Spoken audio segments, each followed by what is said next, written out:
नमस्कार, म हुँ तपाईहरुकै सीताराम कटेल धर्मुस।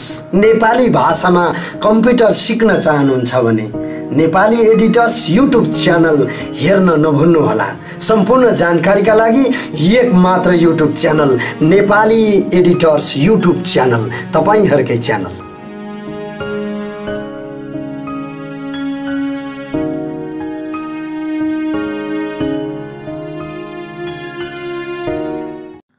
नमस्कार साथीहरु, आज म तपाईहरुलाई यो एडोब प्रिमियरमा कसरी ग्रीन स्क्रिन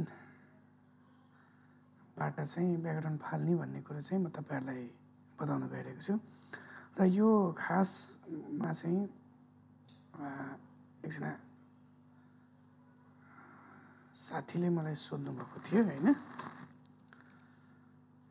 साथीले सोधेको भएर मैले यो चाहिँ भिडियो एकदम फास्ट भिडियो मैले चाहिँ तपाईहरुलाई गराउन गइरहेको छु। उहाँलाई पनि होस् तपाईहरुलाई पनि होस् भनेर यो खोलुन चाहिँ हामी चाहिँ एउटा ग्रीन स्क्रिन भिडियो मैले यहाँ चाहिँ तपाईलाई यो डाउनलोड गरेर म देखाउँछु। जस्तै यो भिडियो मैले डाउनलोड गर्दै छु।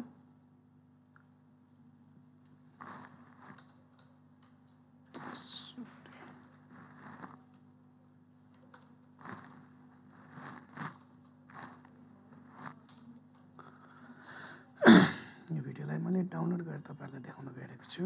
यहाँ मैले है क्लोज डाउनलोड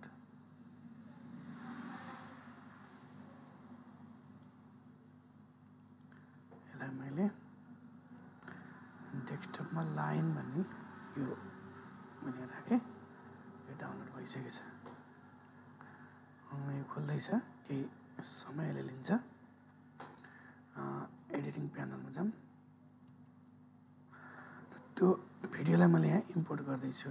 जस्तै मैले डेस्कटपमा लाइन नामले थियो हैन। र अब यो फुटेजलाई हामीले यहाँ प्रोजेक्टमा जहाँबाट ग्रीन स्क्रिन छ त्यहाँबाट हामीले इम्पोर्ट गर्दै छौं। जस्तै यो भयो, मैले यसलाई इम्पोर्ट गरेँ यहाँ हैन। अब त्यसपछि यो ग्रीन स्क्रिन फाल्नको लागि हामीले के गरौँ भनेर चाहिँ उहाँले सोध्नु भएको थियो साथीले, र उहाँको नाम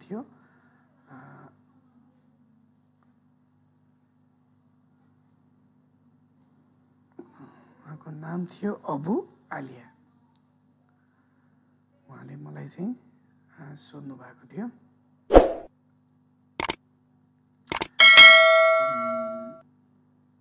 कहिले त भन्दा उहाँले चाहिँ मलाई सोध्नु भएको थियो अडियो कलमा। त्यही भएर उहाँको लागि मैले यो भिडियो बनाउँदैछु र साथमा तपाईहरुलाई पनि यसले काम गरोस् भनेर हैन।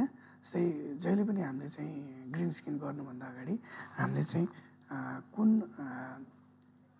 ब्याकग्राउन्डमा राख्नको लागि पनि हामीसँग कुनै एउटा सिन हुनुपर्छ। मैले एउटा उदाहरणको लागि एउटा केही लिँदै छु। के लिगौँ, कुनै एउटा मानौ मैले यो रातो रेड लिन्छु हैन। यसलाई मैले यहाँ ब्याकग्राउन्डको रूपमा मैले युज गर्छु र यसलाई ब्याकग्राउन्डको रूपमा मैले युज गर्छु।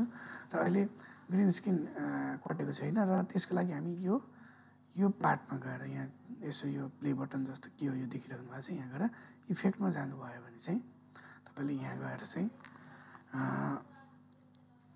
अल्ट्रा की भन्ने एउटा पाउनुहुन्छ है। अल्ट्रा की युएलटीआर हान्दा बित्तिकै यहाँ आउँछ किङको क्याटेगोरीमा। र यसलाई उचालेर तपाईले यो माथि लगेर छोडिदिनु भयो भने अब यहाँ केही त देखिए छैन। अब हामी कहाँ जाने, यो इफेक्ट कन्ट्रोल यहाँ देख्न सक्नुहुन्छ। इफेक्ट कन्ट्रोलमा जाने, त्यसपछि गएर हेर्नुस् हाम्रो की ब्ल्याकमा सेट छ हैन। यो जहाँ ब्ल्याक छ त्यो ठाउँमा सेट छ भने अब हामीले यो ड्रप आई ड्रपर जस्तो यो एउटा टुल क्लिक गरिसकेपछि अब कुन कलरलाई हामीले की आउट गर्ने हो। जस्तै तपाईले यसलाई गर्नुहुन्छ नि, यो की आउट भयो। फेरि यो चाहिँ हामीले ग्रीन फाल्नुपर्छ हैन। यसलाई हैन कि हामीले फाल्ने ग्रीनलाई हो। त्यही भएर ग्रीनमा क्लिक गर्दा बित्तिकै अब यो हेर्नुस् अब यो की आउट भएको छ यसरी। र कहिले के हुन्छ भने तपाईँको लाइटले गर्दाखेरि अलिकति मिलाउनु पर्ने हुन्छ होइन। यसको पनि अलि स्मुथली सायद भएको छैन, हेर्नुहोस् होइन, यो स्मुथली ग्रिन स्क्रिन भएको छैन। त्यसको लागि हामीले के गर्न सकिन्छ, यो आउटपुटमा गएर कम्पोजिटमा गएर हामीले अल्फा च्यानल गरौँ।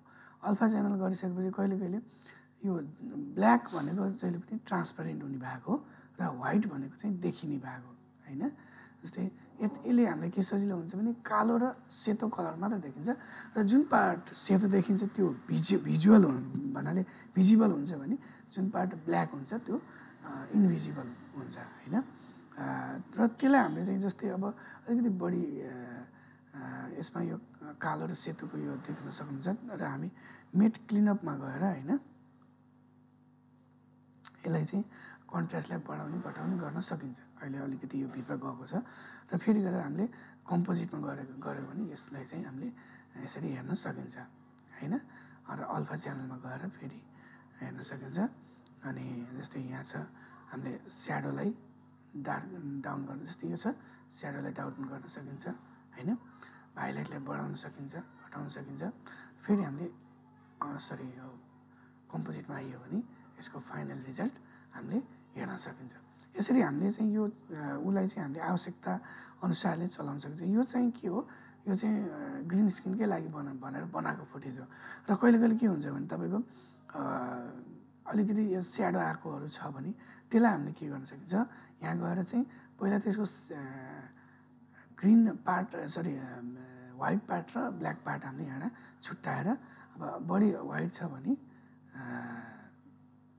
त्यसलाई चाहिँ डार्क गर्ने र चाहिने भागलाई व्हाइट गर्ने र नचाहिने भागलाई व्हाइट गरेर चाहिँ हामीले चाहिनेलाई व्हाइट र नचाहिनेलाई डार्क गरेर हामीले यसरी हाइलाइट भनेको तपाईँको सेतो पार्ट भन्ने बुझिन्छ भने स्याडो भनेको कालो डार्क पार्ट होइन। यसलाई यसरी घटाउन सकिन्छ र यसको असर चाहिँ हाम्रो कम्पोजिटमा पर्छ होइन। त्यसरी चाहिँ हामीले क्लिनअप गर्न सकिन्छ। र कहिले के पनि गर्न सकिन्छ भन्दाखेरि जस्तै मानौँ यो फुटेजको यता तपाईँको चाहिँ कुनै पार्ट थियो भने हामीले त्यसलाई यसबाट मास्किङ पनि गर्न सकिन्छ। जस्तै मानौँ यसलाई लिएर हामीले चाहिँ यसलाई मात्र लिन छ र यता कुनै रुख थियो, घर थियो भने हामीले चाहिँ यसरी मास्क गरेर त्यो पार्टलाई हामीले यसरी फाल्न पनि सकिन्छ होइन। जस्तै अब यतिमा मात्र यो चाहिँ मास्क लागेको छ र कहिले इन्भर्ट गरेर पनि यसरी पनि काम गर्न सकिन्छ। र यसरी चाहिँ हामीले मास्कबाट पनि क्रोमा आउट गर्न सकिन्छ। र यसमा केही नबुझेको कुराहरू भयो भने पक्कै पनि उहाँले र तपाईँले पनि कमेन्ट गर्न सक्नुहुन्छ भन्दै अहिलेको लागि भिडियो यति नै। नमस्कार, म हुँ तपाईहरुकै सीताराम कटेल धर्मुस। नेपाली भाषामा कम्प्युटर सिक्न चाहनुहुन्छ भने नेपाली एडिटर्स युट्युब च्यानल हेर्न नभुल्नुहोला। सम्पूर्ण जानकारीका लागि एक मात्र YouTube channel Nepali editors YouTube channel, तपाईहरुकै च्यानल।